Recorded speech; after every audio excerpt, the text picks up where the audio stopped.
Hair ట్రాన్స్ప్లాంటేషన్లో one of the important steps ఏంటంటే grafts handling and then ఎలా పెడతాం అనేది ఇది వెరీ ఇంపార్టెంట్ అండి.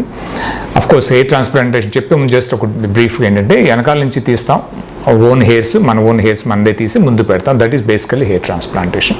అండ్ ఆఫ్ లేట్ కొంచెం FUE అంటే ఒక్కొక్క గ్రాఫ్ట్ తీసే పద్ధతి has become almost gold standard అయిపోయింది నవ్ డేస్ అనమాట. సో ఫస్ట్ గ్రాఫ్ట్ పట్టుకోవటం ఎలాగా అనేది చాలా మంది తెలియక ఏంటంటే ఒకసారి అన్ట్రైన్డ్ పీపుల్ కానీ లేదంటే కొంతమంది బద్ధకంతో కానీ ఏం చేస్తారంటే అడుగును పట్టుకుంటారు. అంటే అడుగున రూట్స్ ఉంటాయండి, పైన హెయిర్స్ ఉంటాయి.